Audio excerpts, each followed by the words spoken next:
আপনি এমনভাবে চলবেন রোগই হবে না। তাহলে কিভাবে চললে রোগ হবে না?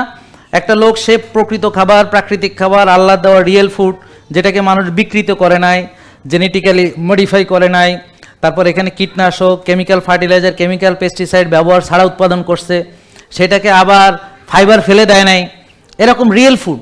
ধরেন একটা ব্ল্যাক রাইস, ধরেন এটা একেবারে আল্লাহর দেওয়া খাঁটি ব্ল্যাক রাইস, বা আমাদের যদি সত্যিকারের লাল চাল যেটা রেখি সেটা ধরেন পাওয়া গেল। এখন আল্লাহর দেওয়া প্রকৃত খায়। প্রিভেনশনের জন্য প্রথম হলো খাবার, কারণ 85% রোগ, বলেন 85% রোগ কোত্থেকে আসে? খাবার থেকে, পেট থেকে আসে। তাহলে পেটে কি খাবার পড়ছে আপনি সেরকম হবেন, অর্থাৎ প্রসেস ফুড খেয়ে আপনি রোগী হবেন, আর আল্লাহর দেওয়া প্রকৃত খাবার খেয়ে আপনি সুস্থ থাকবেন। এই হচ্ছে সোজা কথা। এখানে ফুডই মেডিসিন, মেডিসিনই ফুড। ওকে, তা এখন আপনি বলেন যে ঠিক আছে আমি ভালোটাই খাবো কিন্তু বেশি খাবো, তাও রোগী হবেন। কীরকম?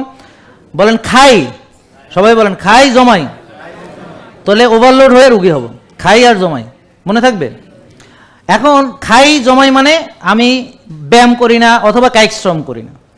তা এখন যদি আপনার ভিতরে 3টা জিনিস থাকে, যে আমি নষ্ট খাবার খাই, আমি ব্যায়াম করি না, কায়িক শ্রম করি না, ঠিক আছে, এবং আমি রাত জাগি, তাহলে কয়টা? 3টা কম্পোনেন্ট হলো। তাহলে সে একটা সময় গিয়ে রুগী হবে। আর যে আর্লি ঘুমায়, ভোরে ওঠে, 7-8 ঘন্টা ঘুমায়, যে প্রকৃত খায়, পরিমিত খায়, 1 ভাগ খায়, আবার রোজা রাখে, না খেয়ে থাকে, এবং ব্যায়াম বা কায়িক শ্রম করে, এবং ভোরে ওঠে, ঘাসে হাঁটে, রোদে যায়, মানসিক প্রশান্তির চর্চা করে, তার রোগী হওয়ার সম্ভাবনা কম যারা অনিয়ম করে তাদের চাইতে।